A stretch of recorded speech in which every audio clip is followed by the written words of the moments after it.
Nah, kalau dilihat dari pengertiannya, Bapak dan Ibu sudah ada di slide di depan Bapak dan Ibu, yang mana metode itu cara, sedangkan media itu adalah sarana atau alat bantu. Nah, di saat kita memilih atau melaksanakan sesuatu, pasti ada cara yang kita pilih.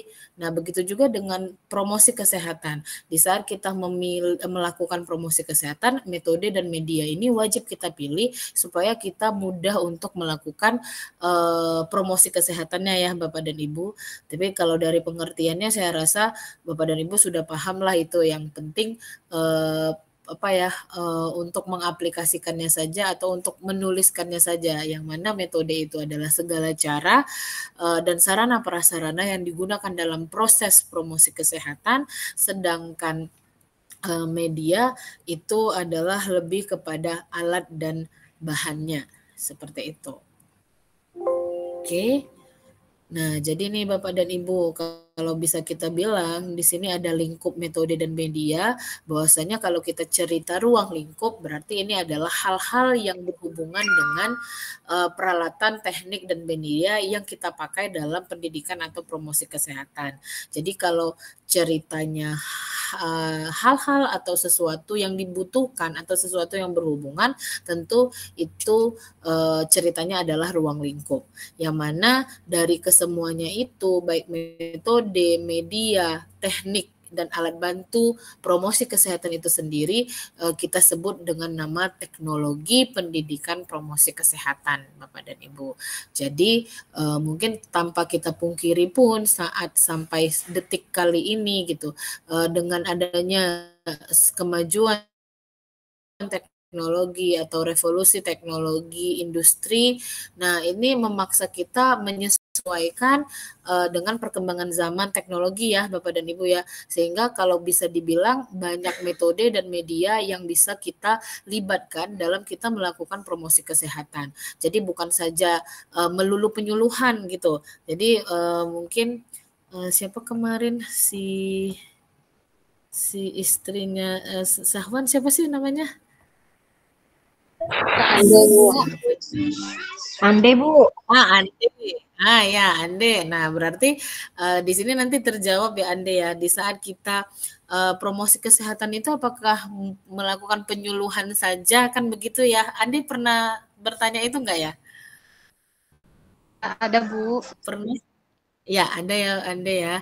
Nah, jadi sebenarnya dengan kita mengetahui tentang metode dan media, kita akan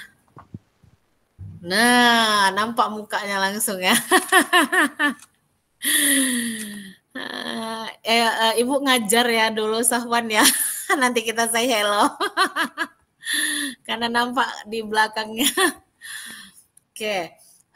Jadi kalau kita cerita bahwasanya Promkes itu apakah memang menyuluh melakukan penyuluhan atau berceramah saja, ya enggak. Dengan kita mengetahui metode dan media, apalagi dengan kemajuan teknologi zaman sekarang yang bahwasanya banyak platform media sosial yang bisa kita gunakan untuk kita mempromosikan informasi kesehatan kepada halayak ramai. Nah, tentunya banyak cara gitu. Jadi intinya metode dan caranya itu bukan hanya ceramah doang atau penyuluhan saja, tetapi kita bisa memadupadankan metode dan juga media yang ada. Seperti contoh saat ini banyak para promotor atau para orang-orang yang menyampaikan informasi kesehatan itu dengan memadupadankan seperti kayak permainan. Jadi ada simulasi game. Nah, atau mungkin permainan yang zaman sekarang ada Uno, Bapak dan Ibu tahu ya Uno, atau Ludo deh, Ludo, atau mungkin ular tangga, nah gitu. Jadi banyak para promotor sekarang atau para nakes yang berkecimpung di bidang promosi kesehatan atau memberikan informasi kesehatan yang menggunakan teknik bermain untuk memberikan informasi-informasi kesehatan kepada sasarannya, baik itu secara individu, kelompok ataupun masyarakat, begitu Bapak dan Ibu. Jadi sekali lagi tidak menutup kemungkinan kita bahwa orang tidak akan boring dengan kita sebagai para promotor atau mungkin tenaga kesmas untuk mendengarkan informasi kita, asalkan mungkin kita bisa membuat suatu media atau bahan yang lebih menarik untuk kita sampaikan kepada sasaran kita. Sehingga makanya dibilang metode, media, teknik, dan alat bantu pendidikan promosi kesehatan itu lebih kepada teknologi. Yang mana kalau kita lihat dari pendekatan sistemnya Bapak dan Ibu, jadi kalau ibaratnya kita melakukan sesuatu pasti kan kita melakukan itu berurut-urutan atau yang kita bilang sistem. Dengan adanya kita melakukan pendekatan sistem dalam promosi kesehatan, di mana kita bisa berpikir ada input, ada proses, ada output. Saat kita mau melakukan promosi kesehatan, yang mana output yang diharapkan adalah perilakunya, yang sebelumnya perilakunya tidak ada menjadi ada, atau perilakunya yang tidak baik menjadi baik, pastinya butuh proses. Nah, tetapi dalam menjalankan proses, itu ada input yang dibutuhkan, baik itu sasarannya, petugasnya, media dan metodenya gitu. Kemudian metode dan media tentu nanti berhubungan dengan isi pesan yang mau kita sampaikan. Nah, isi pesan pun berhubungan dengan tujuan. Tujuan kita untuk melakukan kegiatan ini untuk apa gitu. Sehingga pada saat kita sudah menetapkan hal-hal yang dibutuhkan yang mana di situ ada di sistem input, nah itu akan memudahkan kita di dalam proses dan akan menghasilkan output yang lebih baik. Nah, begitu juga dengan pendekatan sistem dalam teknologi nih Bapak dan Ibu. Jadi kan ada pendekatan sistem dalam promosi, ada juga pendekatan sistem dalam teknologi. Nah, kalau pendekatan sistem dalam promosi, outputnya adalah masyarakat yang berperilaku sehat atau masyarakat yang berperilaku baik dalam bidang kesehatan, begitu ya Bapak dan Ibu ya. Tapi kalau pendekatan sistem dalam teknologi yang diharapkan adalah outputnya yaitu metode dan alat bantu atau media promkesnya, begitu ya Bapak dan Ibu. Jadi di sini kita akan membedakan pendekatan sistem promosi dengan pendekatan sistem teknologi. Nah, seperti itu. Jadi kalau pendekatan sistem promosi, output yang diharapkan adalah perilaku, sedangkan pendekatan sistem dalam teknologi itu lebih kepada media atau metode dan media yang digunakan di dalam proses. Begitu, Bapak dan Ibu. Sampai di sini ada yang ingin ditanyakan kira-kira Bapak dan Ibu? Lanjut dulu. Lanjut dulu, Bu. Oke. Boleh dilanjut dulu, Bu. Oke, baik. Nah, di sini kita juga bisa lihat bahwasanya harapannya dengan adanya teknologi itu sendiri kita banyak sumber gitu, banyak sumber belajar. Jadi kalau zaman dulu kalau kata orang tua kita belajar itu sangat penuh keterbatasan ya Bapak dan Ibu. Tetapi di zamannya kita atau mungkin kita ya sama ya kita mungkin sama Bu Bapak dan Ibu. Ada yang sama, mungkin ada yang mungkin lebih duluan daripada saya atau mungkin ada yang lebih muda dari saya. Intinya kalau di zamannya kita sekolah sumber belajar itu udah banyak gitu. Apalagi di zaman generasi Z sekarang. Atau mungkin banyak yang bilang kalau sekarang itu malah generasi lunak, Bu. Bapak dan Ibu.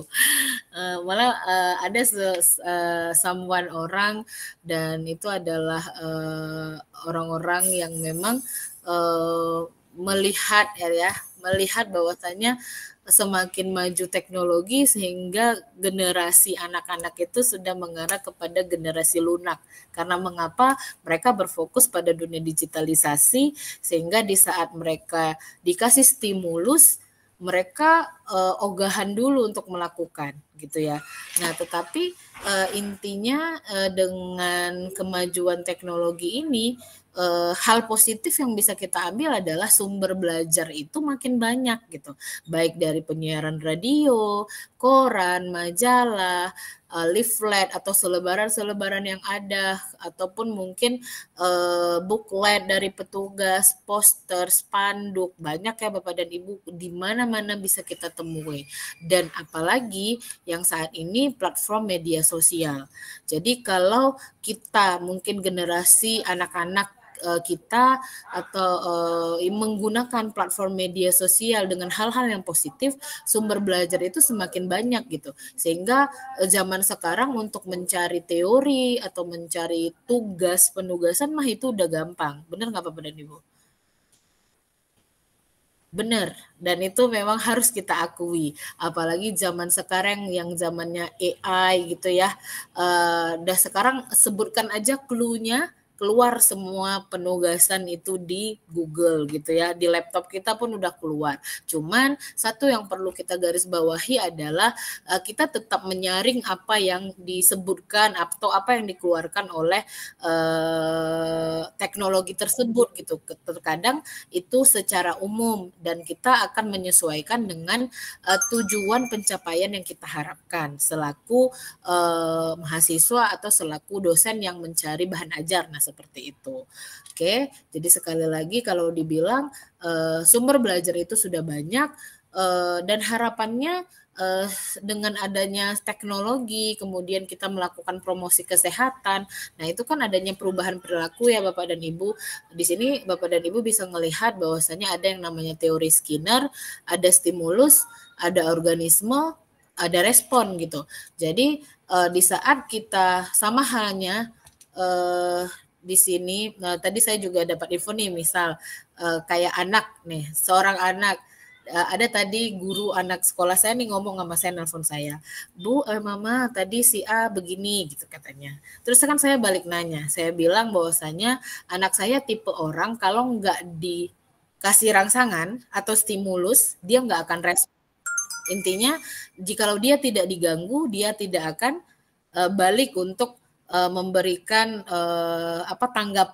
tanggapan seorang anak deh gitu dengan anak-anak. Jadi sama halnya di saat kita cerita sebuah perilaku itu akan timbul menurut teori Skinner ada stimulus, ada organisme, ada respon. Respon itu ada dua Bapak dan Ibu, ada respon terbuka, ada respon tertutup dan respon terbuka. Nah, yang kita akan menemukan lebih awal itu pasti respon tertutupnya Bapak dan Ibu. Karena respon tertutup di saat kita berikan stimulus atau rangsangan berupa teori atau informasi yang akan tergugah dari seorang manusia atau individu dalam kelompok ataupun masyarakat, itu pasti pengetahuannya atau pertama sih persepsinya. Apakah persepsinya positif atau persepsinya negatif dari informasi yang didengarkan dari kita. Nah, dengan persepsi yang positif, dia akan mendapatkan menstimulus lagi atau melakukan pemahaman lagi sehingga akhirnya dia mengerti sehingga terbentuklah suatu pengetahuan. Nah, kemudian dengan pengetahuan yang baik, pasti nanti akan terbentuk sikap yang baik. Harapannya sih begitu ya. Perbandingan lurusnya adalah pengetahuan yang baik akan bersikap yang baik dan tentu tindakannya juga baik, Bapak dan Ibu. Cuman terkadang malah negatif timbal balik, bertolak belakang. Terkadang pengetahuan dan sikapnya positif, tapi tindakannya enggak gitu, malah tidak melakukan. Nah, itu pasti karena apa? Ada beberapa faktor yang mempengaruhi Bapak dan Ibu. Nah, seperti materi yang sebelumnya di situ ada kayak teori Lawrence Green gitu ya Bapak dan Ibu ya. Ada faktor predisposing, ada faktor enabling dan faktor reinforcing atau faktor yang memudahkan orang berperilaku, faktor yang memungkinkan orang berperilaku dan faktor yang mendorong orang berperilaku. Nah, gitu. Jadi sekali lagi harapan dari metode dan media yang kita pilih adalah untuk bagaimana kita menstimulus atau merubah yang tadinya perilaku yang tidak ada menjadi ada atau perilaku yang tidak baik menjadi baik gitu. Oke. Nah, ini ya Bu ya, perilaku Bapak dan Ibu, perilaku tertutup, perilaku terbuka. Perilaku tertutup bisa kita lihat di pengetahuan dan sikapnya, sedangkan perilaku terbuka itu lebih kepada praktek atau keterampilannya. Nah, seperti itu. Sama halnya di saat kita dulu Bapak dan Ibu, mungkin saya juga masih ingat. Jadi di saat dosen saya mengajar kayak perilaku terbuka dan perilaku tertutup, saya juga mengingat pada saat kita dulu buat tugas. Dulu kan kalau kita buat makalah nih Bapak dan Ibu, pasti kita bagus-baguskan covernya kan ya? Ya enggak? Iya, Bu. Karena harapannya dengan cover yang bagus, pasti guru kita tuh menganggap isinya baik. Tapi ternyata enggak, Bapak dan Ibu. Jadi perilaku itu kan ada cover behavior dan over behavior. Cover itu perilaku tertutup, over itu perilaku terbuka. Jadi kita tidak bisa menilai seseorang dari covernya aja. Nah, begitu.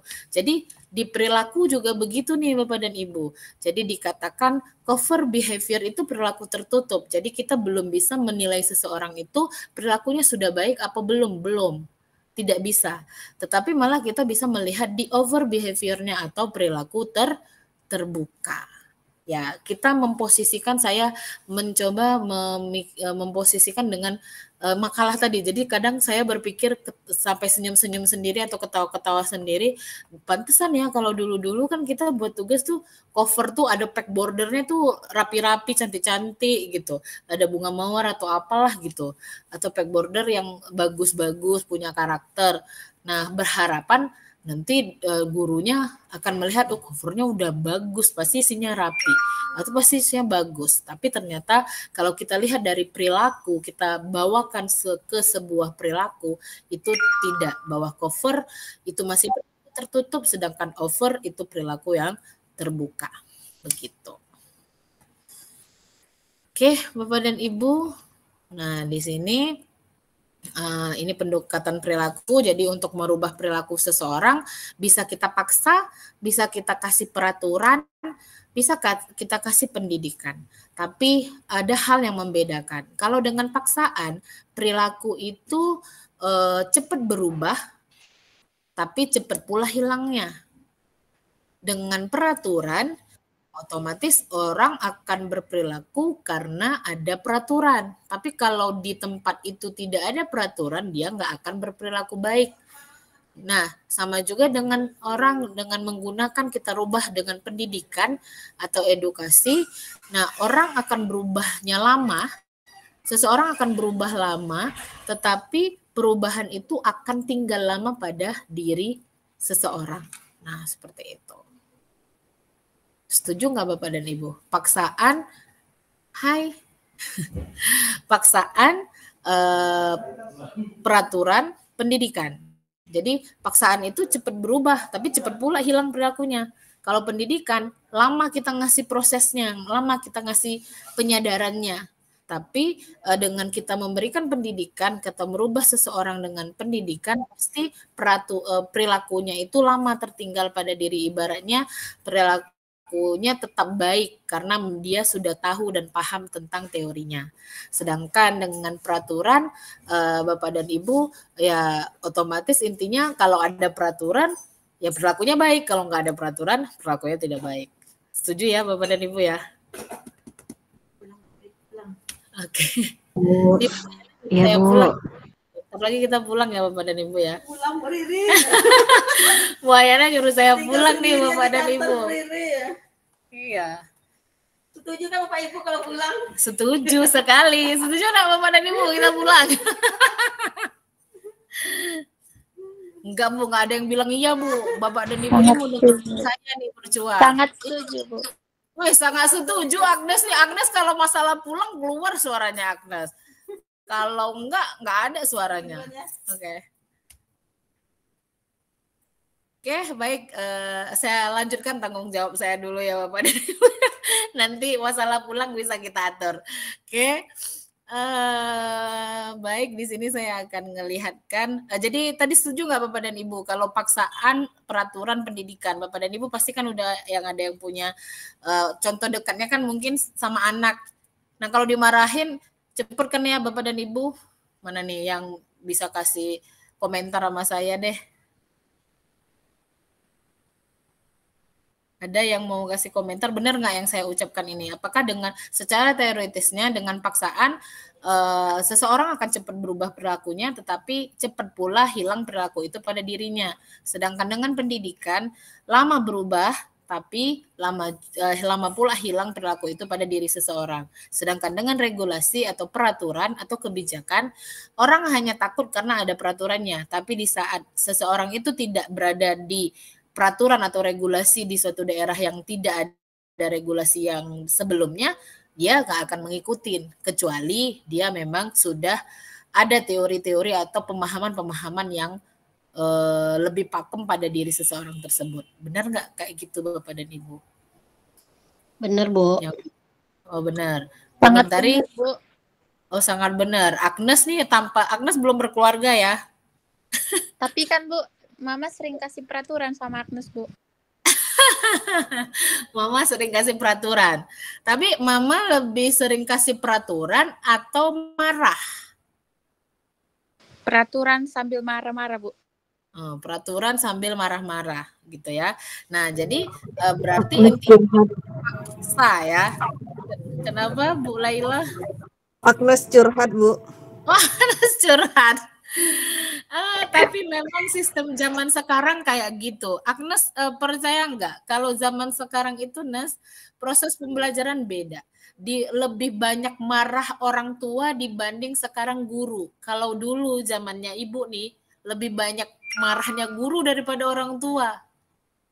Benar nggak Bapak dan Ibu yang setuju sama saya? Kalau dulu kan kita takut di sekolah karena guru udah pakai roll panjang, udah penggaris panjang. Pokoknya kadang malah kalau dulu saya maaf cerita Bu, dulu penghapus yang masih kapur bisa terbang melayang kalau lihat anak muridnya ketawa-ketawa lah di belakang gitu. Nah itu masih dapat di zamannya saya. Jadi di saat dulu sama Ai juga masih dapat Bu. sama Ai masih dapat ya. Jadi intinya zaman sekarang proses pembelajaran beda Bapak dan Ibu. Anak-anak itu menyatakan bahwa kita selaku orang tuanya lebih sering marahnya, lebih sering cerewetannya dibanding gurunya di sekolah. Dia bilang guru di sekolah lebih baik. Nah, kalau dulu kita bilang guru itu pemarah gitu. Bu ini marah, ibu ini pemarah, ibu ini pemarah gitu-gitu. Lebih banyak pemarahnya guru dibanding sekarang. Nah, jadi realitanya memang begitu ya Agnes ya. Jadi intinya perubahan perilaku anak zaman sekarang itu memang lebih sering banyak dimarahin, tapi mudah-mudahan marahnya itu tetap diimbangi dengan pendidikannya gitu, dengan cara baik-baik juga, sehingga tetap teorinya, pemahaman, nasihatnya disampaikan. Begitu ya Agnes ya? Agnes masih? Iya Bu. Iya, pastinya ini salah. Nah, kamu ya awalnya marah, tapi karena ujung-ujungnya nanti dikasih nasihat yang lebih baik. Oke? Nah, jadi ini Bapak dan Ibu teknologi tadi, ini nanti Bapak dan Ibu baca aja. Intinya Bapak dan Ibu untuk merubah seseorang itu, ini ada lagi nih teori Rogers Bapak dan Ibu. Mungkin dengan tanpa Ibu sadari, Bapak dan Ibu sadari bahwasanya ada teorinya Bapak dan Ibu, kita merubah perilaku seseorang atau kita mengadopsi perilaku. Yaitu ada tahapannya yang disingkat dengan AYTA. AYTA ini Bapak dan Ibu.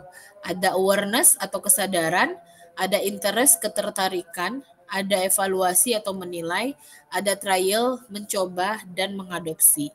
Jadi di saat kita mau berubah perilaku, kita akan sadar dulu, kita akan tertarik dulu, kemudian kita akan mengevaluasi ini baik untuk saya atau enggak. Kemudian kita akan mencoba, jikalau memang di saat kita mencoba itu baik untuk diri kita, ya kita akan adopsi perilaku tersebut. Tapi di saat kita mencoba bahwa perilaku itu tidak cocok untuk kita, berarti kita tidak akan mengadopsi perilaku tersebut. Gitu.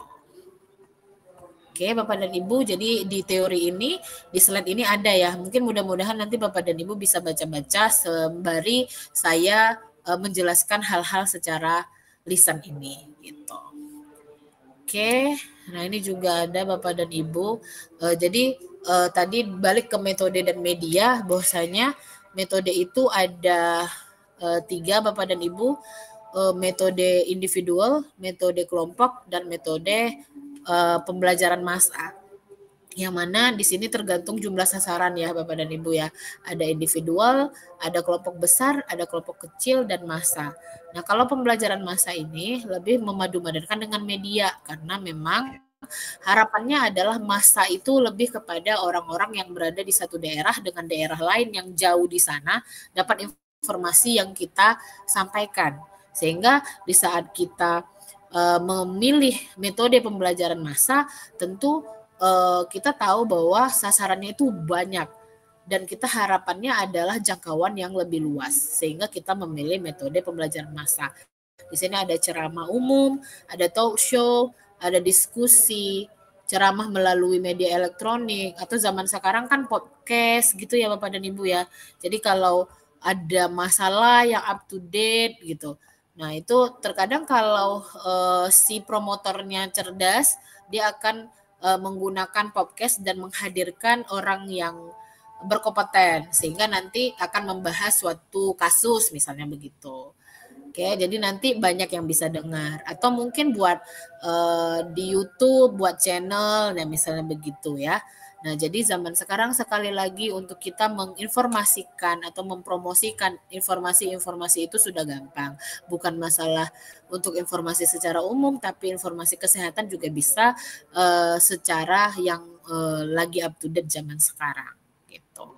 Sedangkan kalau kelompok kecil, Bapak dan Ibu, di sini ada diskusi kelompok, ada brainstorming, ada role play, ini bermain peran, atau nanti ada juga simulasi game Bapak dan Ibu yang seperti tadi saya sampaikan. Jadi bukan kita menyuluh saja, tetapi kita bisa melakukan memilih metode-metode yang up to date juga di zaman sekarang. Ibaratnya seperti tadi permainan-permainan yang kita buat informasi kesehatan sehingga kita bisa menyampaikan informasi dengan metode ini. Oke. Nah, di sini ada medianya Bapak dan Ibu. Jadi kalau media juga sama, sebenarnya media itu jadi di sini juga bisa dilihat Bapak dan Ibu ada satu slide. Di sini saya ngambil riset dari Harvard Business School yang mana di saat kita mungkin ini nanti juga bisa kita terapkan sama anak kita atau mungkin keponakan atau mungkin di sini memang kita melakukan promosi kesehatan dengan sasaran ya Bapak dan Ibu sehingga kalau kita mau menginformasikan sesuatu sama orang pasti kita tidak akan bermodalkan diri kita sendiri gitu. Kita tidak akan bermodalkan diri kita sendiri dengan suara yang kita punya. Pasti kita akan memilih metodenya pertama, kemudian memilih media apa yang mau kita bawa. Karena berdasarkan hasil penelitian ini nih Bapak dan Ibu, di saat orang hanya membaca saja, nah itu kan daya serapnya cuma 10%. Nah tapi di saat orang mendengar saja, nah ibarat kita hanya bercuap-cuap saja, atau mungkin di saat kita menugasi atau mengharapkan orang untuk membaca media yang kita bawa, misalnya media cetak disuruh baca, nah, mereka hanya bisa menyerap 10% dari apa yang dia baca.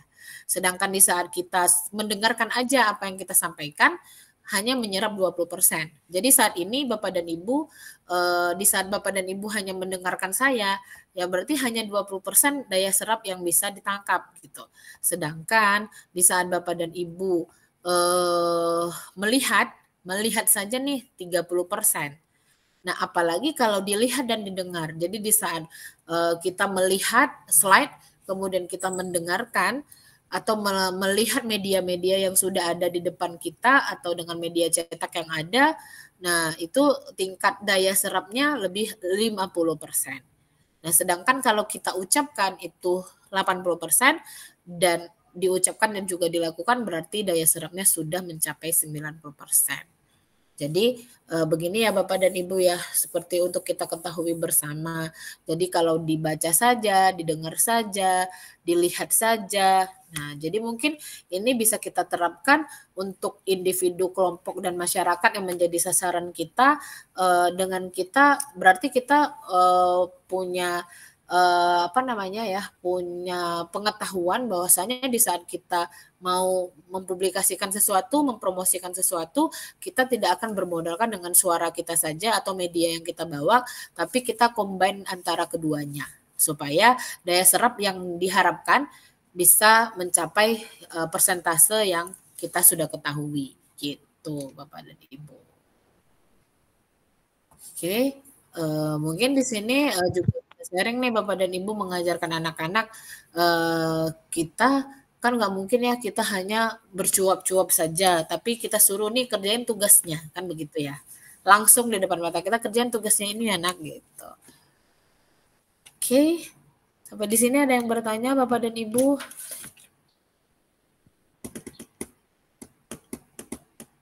Halo.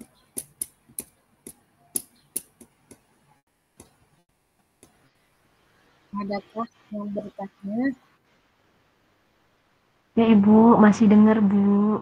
Oh, masih dengar Bu Raja. Tapi hari ini saya nggak buka, Bu Raja nggak buka video kamera ini. Iya Bu. Kenapa tim pekerja? Lagi banyak berkas bertumpuk-tumpuk Bu. Oke. Baik, saya lanjutkan aja ya Bapak dan Ibu. Nah ini medianya ya Bapak dan Ibu. Mungkin Bapak dan Ibu juga sudah tahu ya. Ini flip chart. Kelihatan kan ya Bapak dan Ibu? Atau kecil ya? Enggak? Kelihatan Bu. Kelihatan Bu. Oke, nah, baik. Ini flip chart. Nah ini kita bisa mengkondisikan membawa flip chart ini sebagai cadangan di saat kita berada di suatu daerah yang terpencil yang di situ memang tidak ada listrik atau PLN-nya tidak ada. Tetapi terkadang ini juga menjadi media yang untuk kita bisa jaga-jaga di saat listriknya memang ada tapi mana tahu listriknya padam atau PLN-nya mati. Gitu. Jadi ada flip chart atau lembar balik. Di sini juga ada kelihatan Bapak dan Ibu ini leaflet. Nah, tapi mungkin di sini bisa kita samakan persepsi. Kadang di masyarakat atau di orang awam atau mungkin kita masih terkadang bisa bilang ada leaflet, ada brosur, kan gitu ya. Tapi terkadang leaflet brosur itu dianggap sama gitu. Sedangkan sebenarnya ada perbedaan dari itu semua walaupun bentuknya sama. Kalau leaflet itu lebih kepada keterangan yang lebih detail. Sedangkan brosur itu lebih kepada keterangan singkat.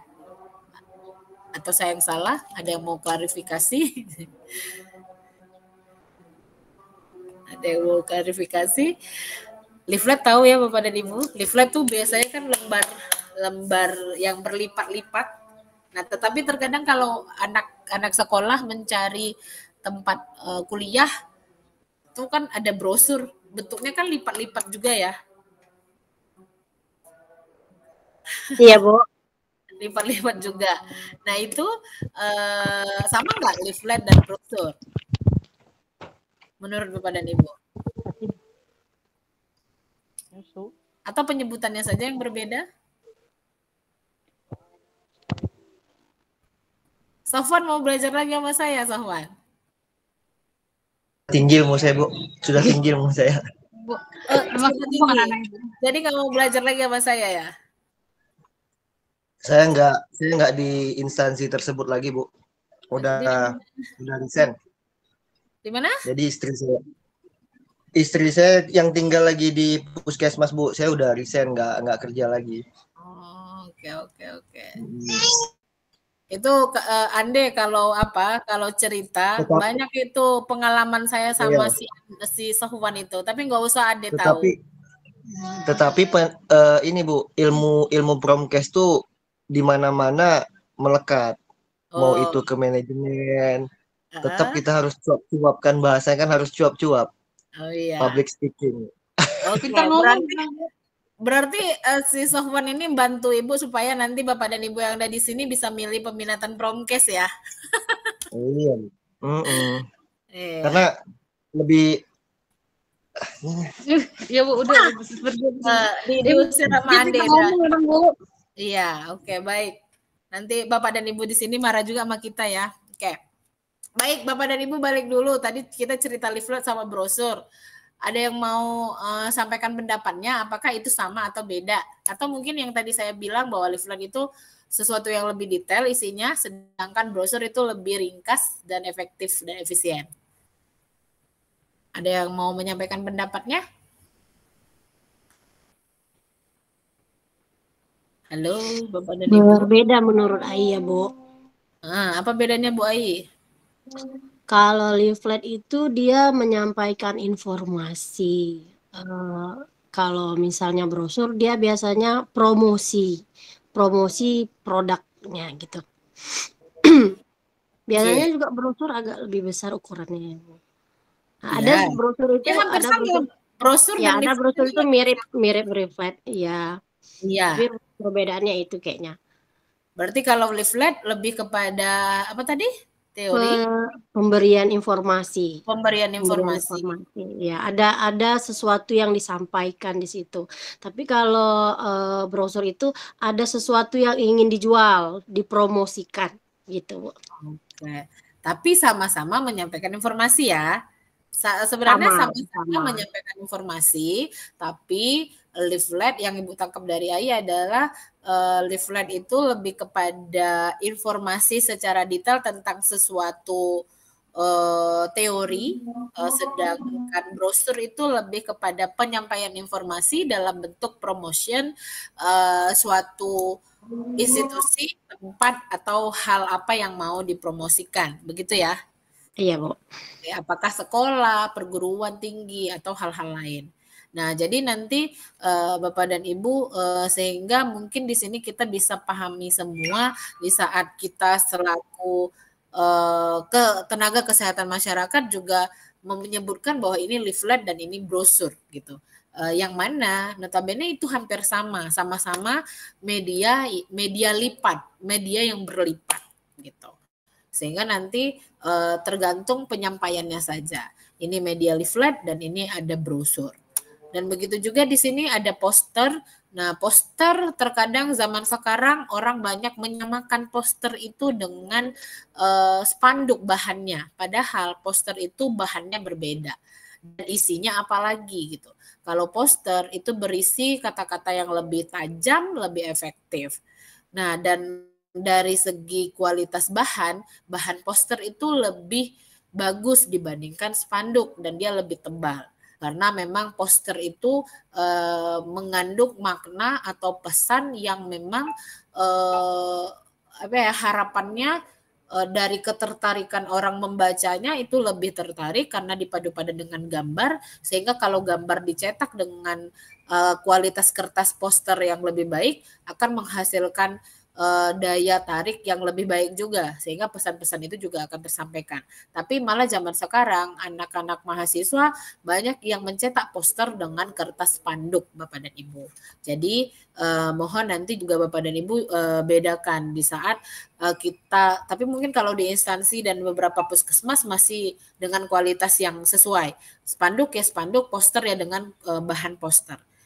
Dia akan lebih tebal dan bahasanya lebih tajam, begitu ya Bapak dan Ibu ya. Kemudian di sini juga ada spanduk poster juga. Ini poster, ini billboard atau media papan atau media luar ruangan. Jadi jangan menganggap nanti tolong sebutkan media luar ruangan, nah atau media dalam ruangan, maka dibilang billboard, salah. Sedangkan billboard itu adalah media luar ruangan. Karena bentukannya besar atau media papan. Nah ini ya Bapak dan Ibu ya. Ini booklet dan ini flyer. Nah nanti brosur, flyer, leaflet. Nah ini tiga hal yang kadang hampir sama penggunaannya kadang Bapak dan Ibu. Di saat kita punya modal yang banyak, kita akan buat leaflet yang baik, yang bagus atau brosur yang bagus. Tapi kalau modal kita sedikit, kita akan hanya bisa membuat flyer. Karena flyer itu bahannya lebih gampang dicari, murah, dan biasanya bisa dibilang flyer itu karena fly, berawal dari kata fly, terbang. Jadi flyer itu adalah selebaran yang diterbang-terbangkan. Nah itu biasanya kalau kita memilih flyer untuk menyebarluaskan informasi, itu agak kurang efektif. Tetapi di saat kita mau mempromosikan sesuatu saja, yang bilang seperti ini contoh talk show misalnya akan memberitahukan sesuatu yang nggak apa-apa kita pakai media flyer. Tapi kalau untuk men-share sesuatu informasi jangan pilih flyer, pilihlah membuat leaflet gitu. Oke Bapak dan Ibu, itu tadi saya tampilkan media-medianya. Yang mana di sini kita akan bisa lihat bahwa jenis media itu ada yang dipaparkan di slide saya ini ada 3, ada berdasarkan indera, itu ada visual aids dan visual aids. Sedangkan berdasarkan teknik penyajiannya media cetak, elektronik, dan media papan. Sedangkan berdasarkan penempatannya ada media dalam ruangan dan media luar ruangan. Nah, dari beberapa media yang tadi, Bapak dan Ibu bisa mengklasifikasikannya ya. Yang mana yang memang itu media berdasarkan penangkapan indera, ada yang bisa didengar, ada yang bisa dilihat, dan ada yang bisa didengar dan dilihat medianya. Kalau televisi berarti kan bisa didengar dan dilihat ya Bapak dan Ibu ya. Kalau radio itu hanya didengar saja. Kalau misalnya dilihat saja itu slide gitu ya, atau sesuatu yang bisa diproyeksikan. Nah, itu nanti Bapak dan Ibu bisa dibaca saja ini ya. Oke, saya rasa itu. Terima kasih untuk yang pertama. Kira-kira sampai di sini ada yang ingin ditanyakan Bapak dan Ibu? Halo, masih bersama saya kah Bapak dan Ibu? Yang buka kamera masih bersama saya? Paham, Bu.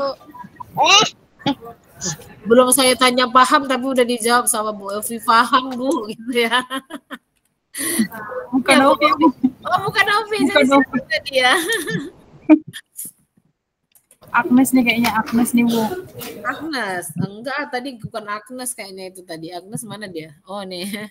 Agnes, Bu. Oh, Agnes yang ngomong tadi paham. Iya, Bu. Oke, kira-kira ada yang ditanyakan Bapak dan Ibu atau saya lanjut satu lagi materi tentang komunikasi sedikit? Lanjut aja, Bu.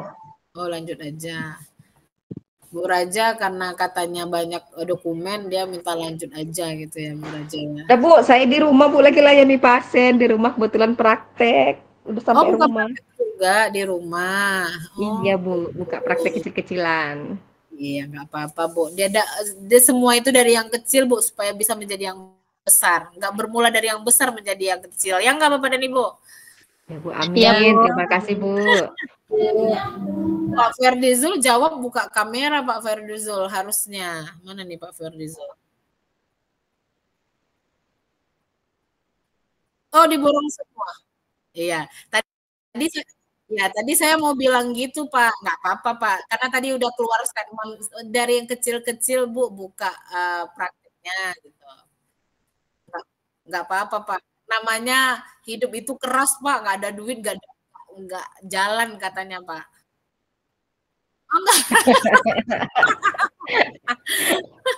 Pak Ferdizul ya. Oke. Mana kawan partner Bapak? Satu lagi. Iya. Oh, nggak bisa. Ini tadi yang nggak bisa buka kamera ya? Always Forever sepertinya Pak Ardiansa di saat masuk selalu ada penugasan ya. Ya. Selalu di jalan maksud saya. Oh, DL terus ya Pak Ferdizul ya. Pak Ferdizul nggak ikut? Oke. Bu, akhir tahun, Bu, nyelesaikan SPPD tuh, Bu. Menyelesaikan atau menghabiskan ya Bu ya? Bahasanya menyelesaikan, Bu. Oke, bahasanya menyelesaikan. Lebih baik ya. Oh ya, ini Bu Raja kan orang keuangannya. Jadi Bu Raja tuh banyak pelaporan SPPD ya itu ya Bu Raja ya. Kalau akhir tahun kan, Bu, kejar target, Bu, menyelesaikan anggaran. Menyelesaikan anggaran atau menghabiskan anggaran, Bu? Bahasanya menyelesaikan, Bu. Oh, bahasanya. Oke, baiklah Ibu. Jadi saya paham lah itu, Bu. Oke, baik Bapak dan Ibu, kita lanjut. Halo. Lanjut Bapak dan Ibu ya. Iya, Bu, lanjut, Bu.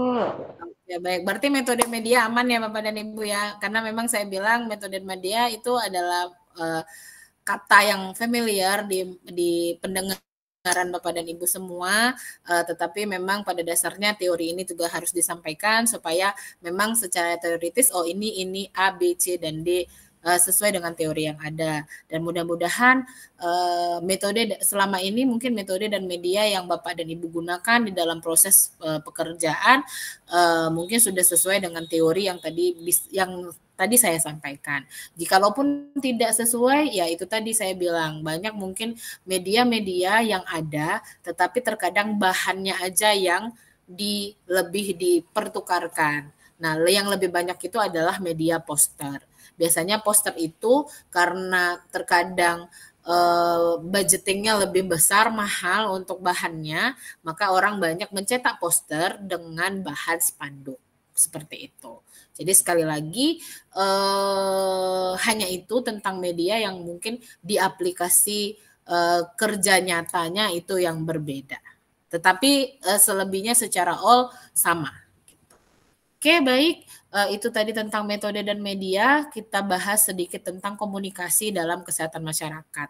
Karena sekali lagi Bapak dan Ibu, di konsep dasar promosi kesehatan, memang kita belajar tentang promosi kesehatan atau menginformasikan informasi-informasi kesehatan sesuai dengan permasalahan yang terjadi di masyarakat, baik apakah nanti sasarannya individu, kelompok, ataupun masyarakat itu sendiri, yang mungkin banyak. Jadi di saat kita memberikan informasi, otomatis kan komunikasi yang juga diperlukan. Makanya di slide 5 ini ada materi tentang komunikasi Bapak dan Ibu. Komunikasi dalam Kesmas. Ya, saya yakin dan percaya kita tidak akan panjang lebar cerita tentang komunikasi. Yang pasti kalau saya bilang sama anak reguler Bapak dan Ibu, biasanya dari melek mata, mata terbuka sampai mata pun kita tertidur, kita akan berhenti setelah kita tertidur. Kita akan melakukan komunikasi. Tetapi yang membedakan terkadang adalah komunikasi itu komunikasi yang berbentuk ilmiah atau komunikasi percakapan keseharian. Cuman itu. Gitu ya. Nah, jadi terkadang Bapak dan Ibu, komunikasi itu adalah sesuatu hal yang mudah, tetapi banyak orang yang bilang komunikasi itu adalah sesuatu yang sangat susah. Benarkah Bapak dan Ibu?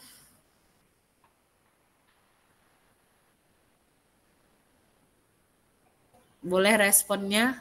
Kalau saya bilang, orang menganggap komunikasi itu adalah hal yang sulit. Tapi terkadang saya bilang komunikasi adalah hal yang mudah karena di saat kita melek mata atau buka mata sampai kita tertidur lagi atau sebelum kita tertidur lagi, kita akan berkomunikasi. Benar nggak Bapak dan Ibu? Betul, Bu. Betul. Jadi apa yang membedakan, apa yang membuatkan komunikasi itu susah kira-kira Bapak dan Ibu? Ada yang mau sharing sama saya? Saya yang ngomong terus Bapak dan Ibu. Karena kan kita sistemnya dan pembelajaran dewasa, mana tahu kan kita bisa bertukar pikiran nih. Tergantung caranya, Ibu. Tergantung caranya. Gimana nih Bu Laila? Cara yang seperti apa? Cara kita berkomunikasi, misalnya kita kalian ya Bu yang kerja di rumah sakit ya. Penjelasan kita ke pasien itu bagaimana? Pasien itu akan nurut kalau seandainya komunikasi kita baik sama pasien itu. Contohnya, kita udah tutup nih, cara ngejawab kita bagus, pasien itu akan legowo. Oh ya, besok saya datang lagi. Tapi kalau kita menjelasinnya, udah Bu, udah tutup ya Bu. Kok gini sih? Gitu, pasti emosi. Iya. Ini ceritanya sebenarnya seperti kayak curhat, juga menyampaikan sesuatu gitu ya Bu ya, komunikasi ya Bu ya. Tadi Bu. Iya. Ya terima kasih Bu Laila. Jadi intinya kalau mungkin kesehariannya kalau di dunia kerjanya begitu ya Bu. Saat ini kalau Bu Laila terkadang menghadapi pasien itu menghadapi masing-masing kepala itu kan pasti beda-beda ya Bapak dan Ibu ya. Jadi kalau dibilang terkadang komunikasi itu bisa dibilang gampang, bisa dibilang susah. Nah susahnya di saat orang tidak paham dari apa yang kita sampaikan, ya nggak Bapak dan Ibu ya. Nah tetapi mudahnya adalah di saat apa yang kita sampaikan itu diterima oleh sasaran gitu. Nah seperti tadi yang disampaikan oleh Bu Laila, bahwasanya seperti contoh di saat pendaftaran tutup atau administrasi sudah tutup. Nah, tetapi kalau penyampaiannya baik, tentu orang akan menerima respon itu baik. Tetapi di saat komunikasinya tidak baik atau nadanya putus, nah otomatis orang akan meresponnya juga dengan tidak baik, kan begitu. Itu tadi yang disampaikan oleh Bu Laila. Jadi hal yang mungkin bisa dibilang untuk berkomunikasi itu harus dilihat semua gitu ya Bu ya. Secara kita harus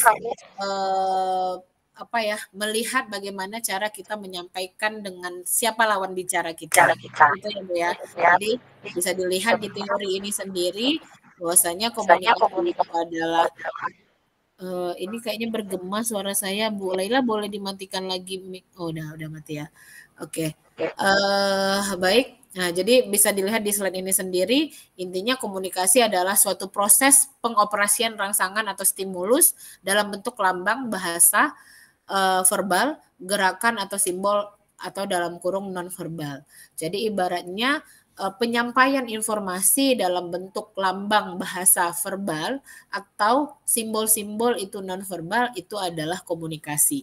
Jadi seperti tadi yang saya bilang, kalau saya ngomong sama anak reguler, kalau ibu suruh Ananda ngomong, berani nggak? Banyak yang ciut hatinya untuk berkomunikasi gitu atau menyampaikan pendapat.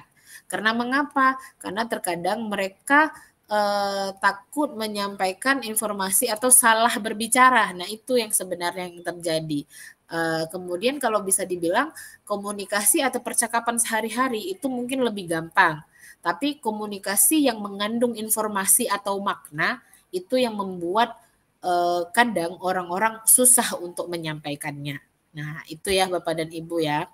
Tetapi di komunikasi dalam Kesmas ini harapannya adalah pastinya orang Kesmas atau tenaga Kesmas atau SKM memang kalau pada dasarnya adalah orang-orang yang sudah pandai berbicara gitu atau pandai berkomunikasi. Tergantung siapa lawan bicaranya. Kemudian mau menyampaikan komunikasinya dalam bentuk apa? Verbal kah atau non verbal? Mungkin kalau bisa dibilang dari segi non verbal itu kita sudah mendapatkan makna atau informasi. Seperti contoh, kalau dulu Bu saya kuliah di Medan, lampu aja, warna lampu aja itu ada maknanya. Ada misalnya merah, kuning, itu ada maknanya. Tapi kalau warnanya ada putih terang itu maknanya udah sama secara umum.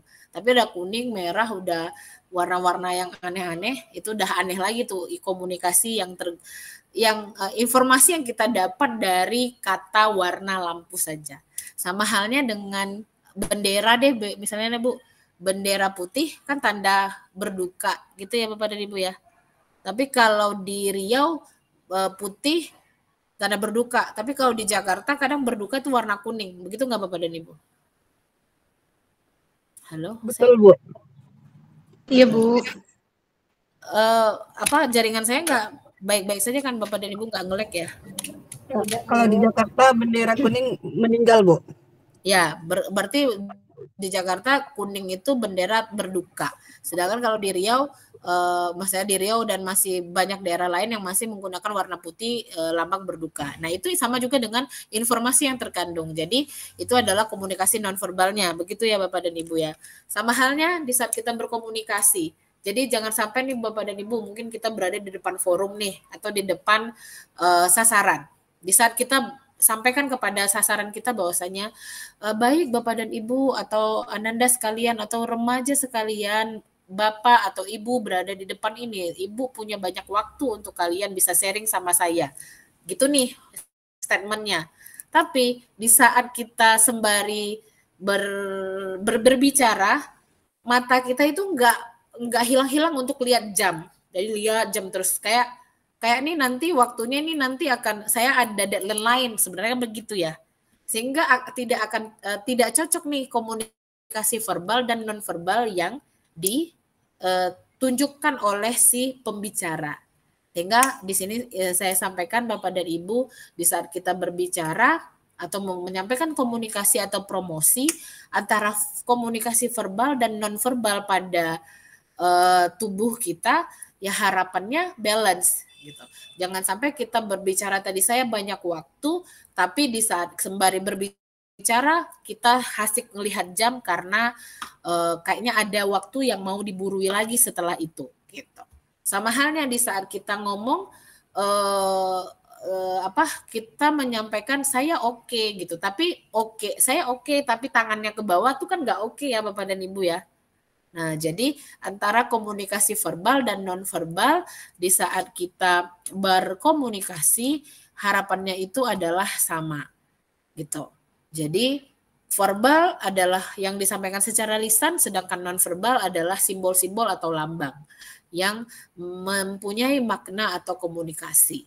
Jadi sekali lagi dari benda kepemilikan yang dimiliki seseorang juga mengandung informasi yang bisa kita terima atau bisa kita tangkap sebagai orang pengamat, misalnya begitu. Jadi sekali lagi komunikasi itu bisa kita sampaikan dengan verbal dan non-verbal, dan tanpa pun kita sampaikan dengan segala apapun benda, simbol yang dimiliki, sama kayak dulu benda bersejarah itu kan juga punya makna. Jadi itu adalah bentuk dari komunikasi Bapak dan Ibu. Oke. Nah, di sini ada di saat kita cerita komunikasi pasti ada unsur-unsur yang berada di komunikasi itu sendiri, ada komunikator atau sumber, ada komunikan atau penerimanya, kemudian ada pesan yang disampaikan atau message, kemudian ada saluran atau media. Jadi tadi kita sudah bahas tentang metode dan media. Di saat kita berkomunikasi supaya kita tidak mengeluarkan tenaga yang lebih dalam berkomunikasi, biasa kita bisa imbangi dengan media dan sarana prasarana lainnya. Seperti contoh mic atau mic dan sound system gitu. Jadi ibaratnya kita tidak mengeluarkan suara yang besar untuk supaya suara kita itu terdengar jelas kepada orang-orang, tetapi dengan suara yang santai saja, dengan adanya pengeras suara, kita sudah mudah untuk suara kita terdengar oleh orang banyak. Jadi di sini unsur-unsur komunikasi ada komunikator, komunikan, pesan, dan saluran. Dan satu hal yang juga perlu diingat Bapak dan Ibu, di saat kita komunikasi pasti ada hambatan. Itu. Di mana harapannya dalam kita berkomunikasi juga di situ pasti ada feedback atau umpan balik. Maka dari itu di saat siapapun berbicara harapannya pasti inginnya ada feedbacknya begitu. Jadi sama halnya di saat kita berbicara kalau nggak ada feedback, otomatis kan kita seperti ngomong sama yang nggak tahu. Kalau sama robot ya intinya nggak bisa merespon ya. Tapi robot zaman sekarang diciptakan dengan adanya teknologi udah bisa merespon ya Bapak dan Ibu ya. Jadi intinya di unsur komunikasi ada komunikator, ada komunikan, ada pesan, dan ada feedbacknya begitu. Oke.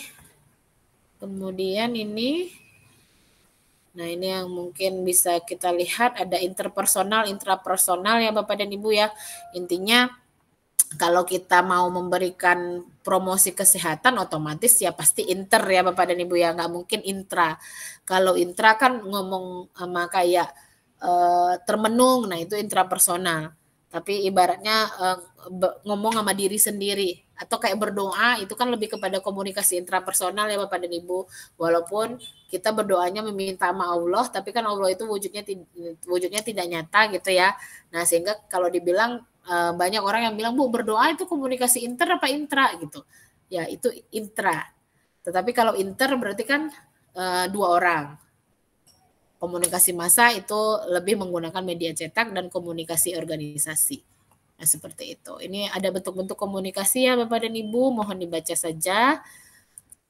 Kemudian ini ada itu tadi komunikasi secara umum, dan ini adalah komunikasi kesehatan, tinggal ditambah objek di depannya saja Bapak dan Ibu, tetapi pada dasarnya sama. Komunikasi intinya pengoperasian suatu rangsangan kepada komunikan, baik dalam bentuk verbal ataupun non-verbal, yang notabene objeknya adalah kesehatan. Harapannya kita memberikan komunikasi kesehatan itu adalah untuk merubah perilaku, untuk memberikan informasi tentang perilaku hidup sehat, untuk proses penyembuhan dan pengobatan, atau healthy behavior dan healthy seeking behavior, atau proses pencarian atau penyembuhan pengobatan, dan proses perilaku hidup sehat. Begitu. Oke, Bapak dan Ibu, yang mana kita nakes ini Bapak dan Ibu dituntut untuk empati, respect, dan jujur. Jadi kalau kita udah di dunia kesehatan Bapak dan Ibu, mungkin sikap empati dan simpati kita mungkin lebih besar dibandingkan dengan jurusan lain. Yakin dan percaya nggak Bapak dan Ibu? Setuju nggak? Atau ada nggak yang empatinya? Enggak kok Bu, saya jiwa empati saya nggak dikit, nggak lebih tinggi dibanding yang lain. Gimana Bapak dan Ibu? Apakah kita bisa menyatakan bahwa diri kita ini adalah orang yang berkomunikasi, tentunya punya jiwa empati, respect, jujur dalam hal itu semua gitu Bapak dan Ibu? Atau enggak?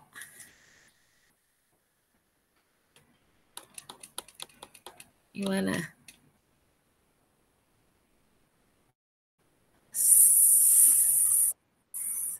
Halo Bapak dan Ibu, gimana? Apakah begitu Bapak dan Ibu? Apakah bisa kita katakan bahwa kita nakes, Bapak dan Ibu ini kan kesmas, intinya sudah dunia kesehatannya gitu. Yang mana kita pilih itu dalam berkomunikasi pasti komunikasi antar pribadi atau interpersonal. Karena dengan kita memilih komunikasi interpersonal, ini harus 3 hal yang perlu kita lewatin: empati, respect, dan jujur. Simpati empatinya lebih tinggi dibandingkan orang-orang yang lain. Apakah memang begitu atau sebenarnya enggak?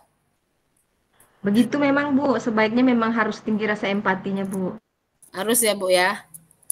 Jiwa sosialnya lebih tinggi gitu. Tuntutan profesi kayaknya ya Bu ya. Tuntutan profesi ya. Jadi kalau saya bilang sama anak reguler, mungkin kalau Bapak dan Ibu kan sudah berada di dunia kerjanya kesehatan ya. Kalau bisa dibilang kita ini adalah orang-orang yang jiwa sosial tinggi. Nah, saya bilang sama anak-anak reguler, anak-anak mahasiswa yang tamatan SMA, saya bilang, Ananda sudah masuk di jurusan Kesmas, berarti Ananda ini adalah orang-orang yang tidak sombong atau orang-orang yang jiwa sosialnya tinggi. Kenapa? Karena memang kita melakukan komunikasi antar pribadi atau komunikasi interpersonal dengan sasaran kita. Ya harapannya supaya komunikasi itu efektif adalah kita simpati, empatinya tinggi, respect, dan jujur gitu. Jadi orang itu bilang, oh begitu ya Bu. Iya, jadi kalau masuk di jurusan Kesmas ini nggak ada lagi jiwa songongnya, saya bilang, nggak ada jiwa sombongnya, nggak ada lagi. Kalian ini adalah orang-orang yang humble, orang-orang yang jiwa sosialnya tinggi, orang-orang yang peka terhadap lingkungan sosial, tapi bukan kepo gitu ya. Intinya kita dalam arti hal respect dengan adanya permasalahan kesehatan seperti itu. Begitu ya Bapak dan Ibu ya. Iya Bu. Oke. Benar Bu. Iya. Oke. Ini dia, mungkin ini Bapak dan Ibu bisa baca saja. Kemudian kalau proses komunikasi, perencanaan komunikasi itu biasa dibilang proses P Bapak dan Ibu. Jadi diagram ini kalau Bapak dan Ibu kan bisa lihat atau skema ini, bentuknya kan kayak huruf P ya Bapak dan Ibu. Jadi kalau bisa dibilang proses salah satu bentukan proses perencanaan komunikasi adalah proses perencanaan komunikasi P. Yang mana P itu berawal dari kata analisis, desain dari bawah, desain komunikasi, pengembangan media, implementasi, dan telaah. Gitu. Jadi kalau kita nulis huruf P kan dari bawah ya Bapak dan Ibu ya. Tapi kalau supaya lebih gampangnya sih iya. Cuman kadang kalau ngajarin ke orang yang baru bisa nulis, anak-anak, berarti kan tulis dulu tangkainya, baru belokannya P gitu ya. Tapi kalau proses perencanaan komunikasi bentukan P itu berawal dari bawah ini. Analisis, desain komunikasi, pengembangan media, implementasi, dan telaah. Oke.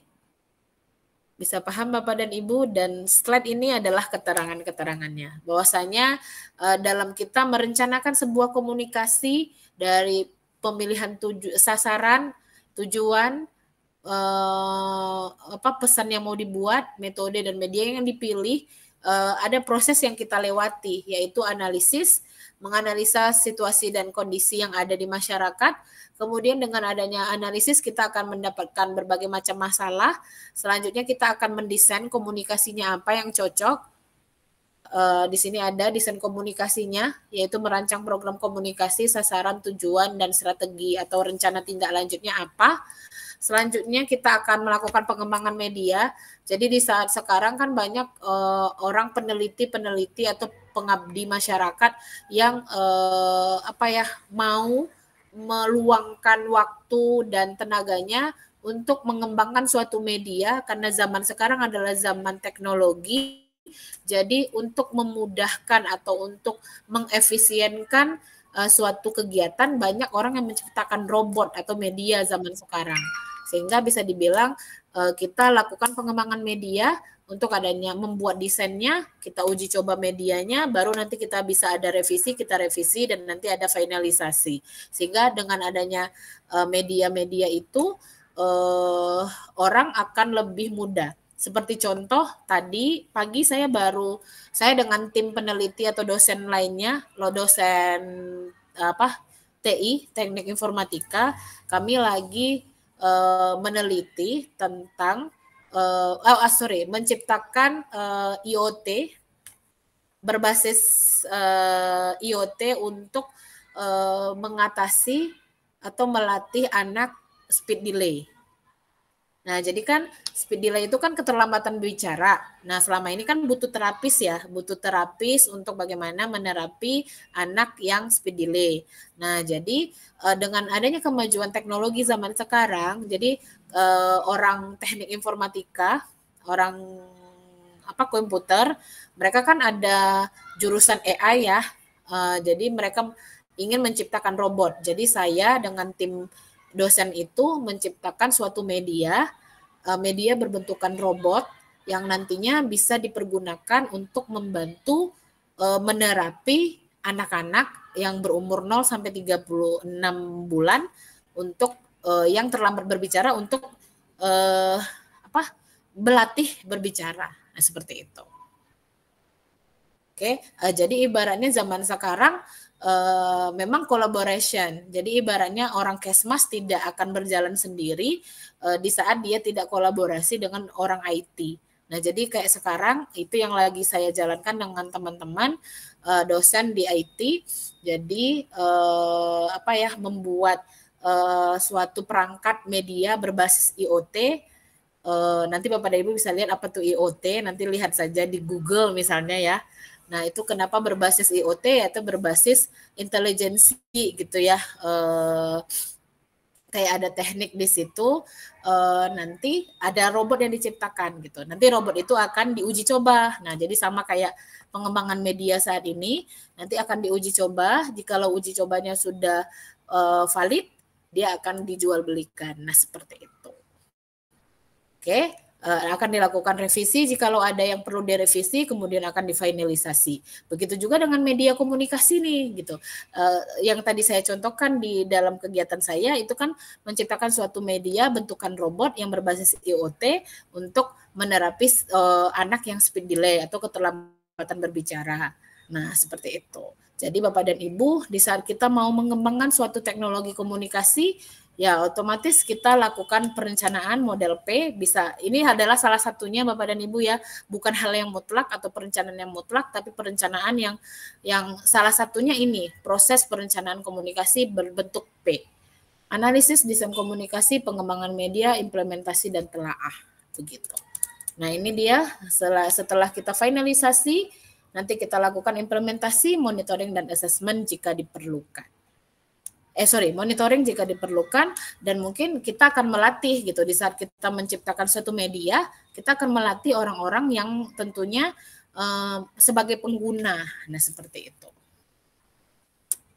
Oke, kemudian kita jikalau mungkin sudah dipasarkan, nanti ada proses telaah dan review gitu.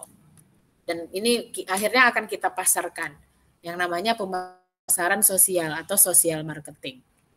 Oke, jadi bukan hanya produk yang bisa dijual belikan saja kita lakukan marketing atau kita pasarkan, tetapi informasi, jasa, layanan kesehatan kita juga akan memasarkan yang namanya pemasaran sosial atau social marketing. Yang mana di situ juga ada 4P ya Bapak dan Ibu ya, ada produk, ada place, ada promotion dan price.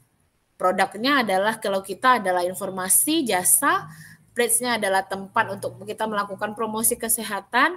Promotion itu adalah caranya untuk kita marketingkan, kita pasarkan. Kemudian pasti ada harga. Harga itu apa? Bukan uang Bapak dan Ibu, tetapi adalah waktu yang diluangkan oleh si promotor atau si pembicara dan waktu yang diluangkan oleh si sasaran atau komunikan atau pendengar. Seperti itu.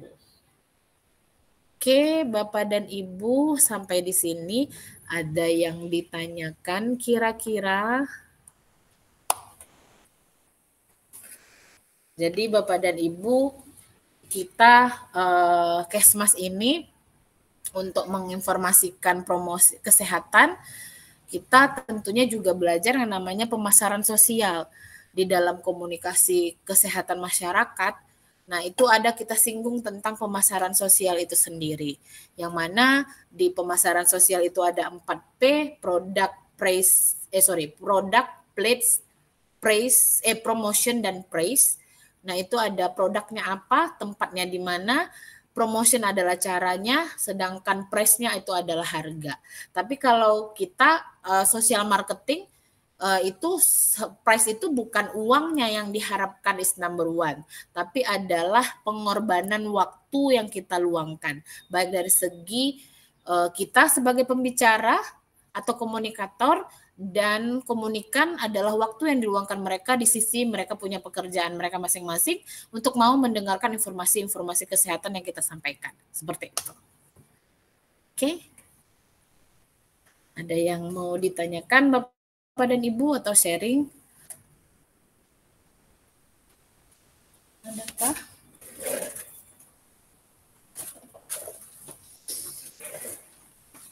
Halo Bapak dan Ibu.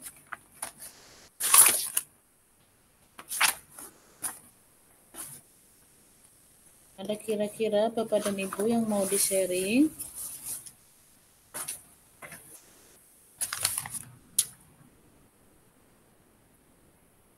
Halo. Ibu mau nanya dong. Ya, apa Bu Laila? Bu Laila, jadi pusing kameranya Bu Laila.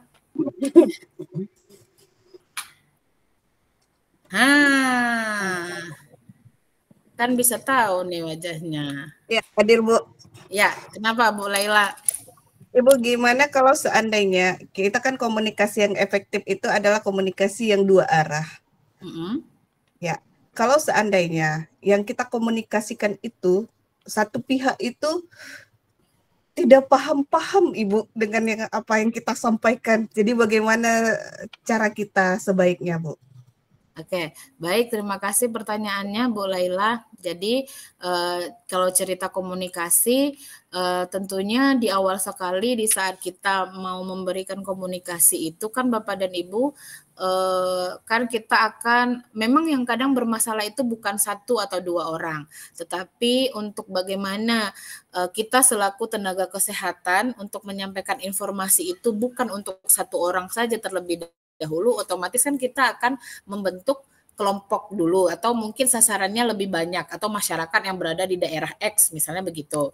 Gitu ya awalnya kan Bu Laila ya, atau misalnya kelompok orang yang bermasalah misalnya RT segini atau perumahan ini atau kelompok ini nih yang bermasalah. Tetapi tadi yang seperti disampaikan Bu Laila ternyata ada orang atau individu yang tidak memahami, atau mungkin orangnya itu bukan mungkin satu orang saja, tapi ada 1 atau 2 orang atau 3 orang mungkin dibanding 10 orang yang tadinya sasaran kita, atau mungkin 50 orang.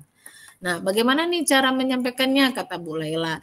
Jadi kan Bu Laila dalam kita berkomunikasi ada tadi 3, ada komunikasi individu, ada komunikasi kelompok, dan juga nanti ada komunikasi yang kita sampaikan, metodenya itu ada metode komunikasi secara individu, kelompok, dan massa. Di saat sasaran atau komunikan tidak menerima atau tidak bisa melaksanakan informasi yang kita berikan, karena pada dasarnya sasaran itu banyak tipe, Bu.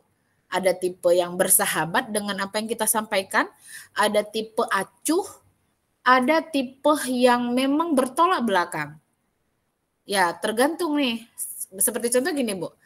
Kalau saya contohkan tipe yang bertolak belakang itu adalah contoh kita nih selaku nakes. Nah, kami dulu, juga ini saya pengalaman juga ya Bapak dan Ibu, kami tim dosen melakukan melakukan pengabdian masyarakat di Jondul, tempat PSK di Pekanbaru. Nah, jadi yang kami sampaikan adalah bagaimana tentang penyakit menular seksual, begitu, dan juga penggunaan kondom. Di saat itu kami menyampaikan itu, dan kami membawa bermacam alat kontrasepsi, ya salah satunya memang kondom ya. Nah, kami bawa ke sana. Tapi di satu sisi, secara informasi yang disampaikan, orang itu bertolak belakang dengan informasi yang kami sampaikan. Kenapa saya bilang begitu Bapak dan Ibu? Karena mereka bilang bahwa PSK yang dia lakukan atau pekerjaan yang mereka lakukan ini adalah pekerjaan untuk mereka mencari nafkah katanya, untuk mencari sesuap nasi. Begini cara kami yang bisa untuk mencari uang. Tapi di saat kita sampaikan informasi bahwa dampak atau efek PSK ini adalah akan terjadinya penyakit menular seksual, bla bla bla bla bla, banyak lah ya. Nah, itu otomatis secara tidak langsung mereka akan bertolak belakang dari apa yang kita sampaikan. Cuman terkadang ada satu sisi di balik hati pendengarnya, dia akan terima informasi itu dan dia akan lakukan apa yang disampaikan oleh nakes, tergantung nanti siapa konsumen mereka, begitu kata mereka. Tetapi di satu sisi mereka akan, yang bisa menghargai apa yang kita sampaikan, dia akan dengarkan. Tapi bisa jadi mereka hanya acuh aja, hanya menghargai kita datang saja, tapi tidak menerima informasi itu masuk ke pikiran mereka. Nah gitu. Jadi ibaratnya tipe-tipe audiens itu banyak, ada yang acuh, ada yang bersahabat, ada yang bertolak belakang. Ada yang memang, ya kalau yang acuh ini ibaratnya dia nih nggak tega, kalau dia pokoknya ibunya datang atau petugasnya datanglah gitu, kami akan dengerin.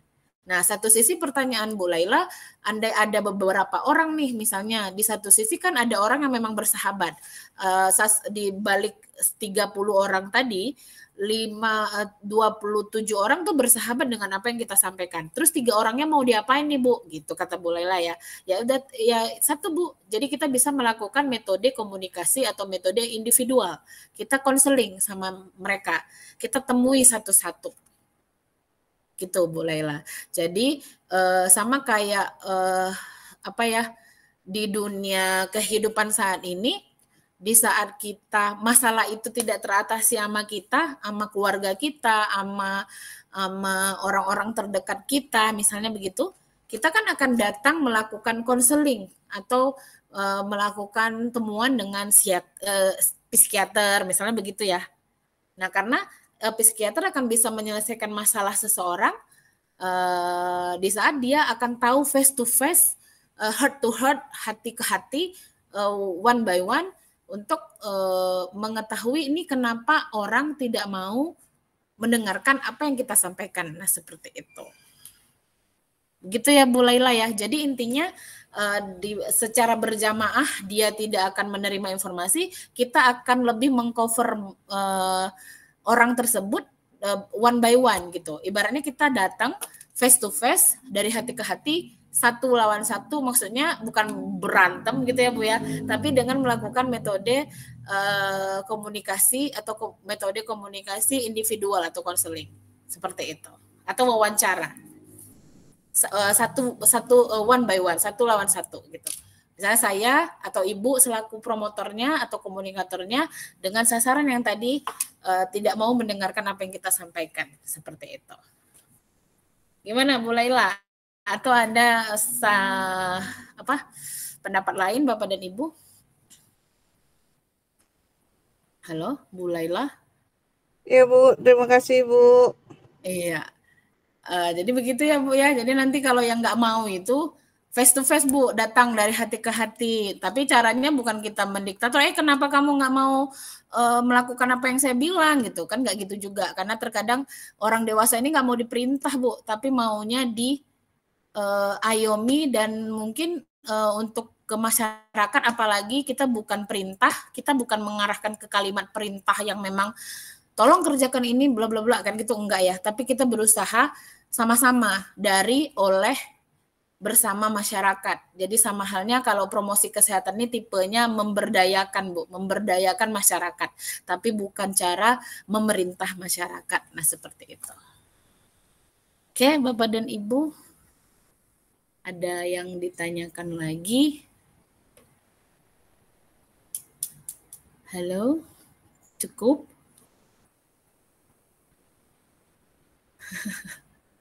Yang aktif tuh mukanya yang kelihatan nih masih Bu Ai, Ande, Bu Dini, Agnes. Nah, keluar buka lagi Bu Laila di kemudian. Nah, akhirnya buka lagi kameranya semua. Ayo deh buka kamera deh semuanya Bapak dan Ibu. Nih si Audrey udah ketemu air nggak hari ini? Udah ketemu air sekujur badan Audrey? Udah Bu. Oh, udah. Oke, gimana Bapak dan Ibu? Kira-kira ada pertanyaan? Atau ada yang butuh diberikan pendapat atau sharing tadi dari statement saya atau apa? Pengalaman misal?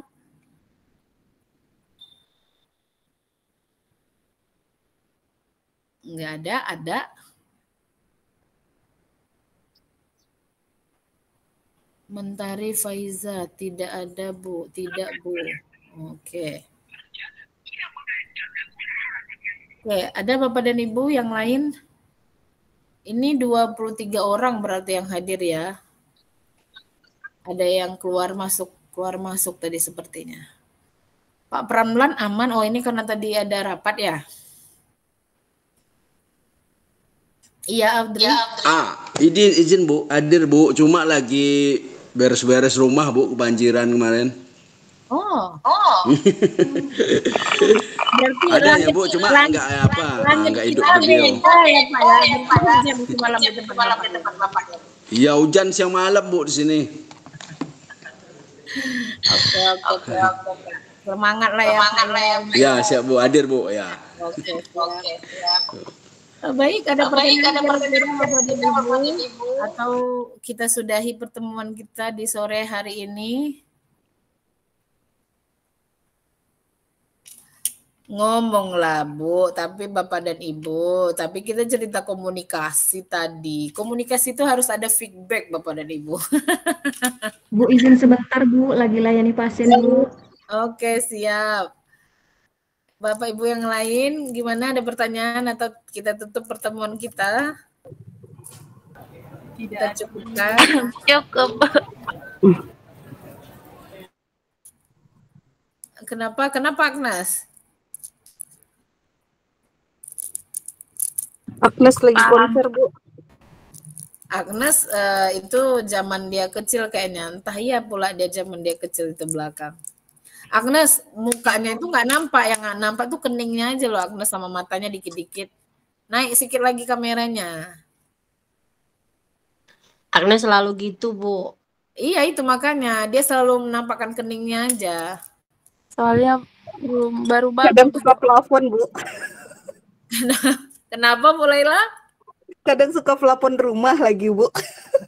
Iya kan, Nen? Oke, gimana Bapak dan Ibu cukup? Bu Opi, aman Bu Opi? Oke, aman Bu. Tidak ada pertanyaan. Kegiatan. Berarti gimana? Pak Ferdizul, selesai kita Pak Ferdizul? Iya, udah ngantuk nampaknya, mata Bapak tuh udah gini tuh nampaknya Pak. Bapak, iya Bapak. Oh, oke. Berarti cukup ya Bapak dan Ibu ya. Baik, mohon yang bisa aktifin kamera, boleh diaktifin kameranya sebentar untuk dokumentasi. Oke.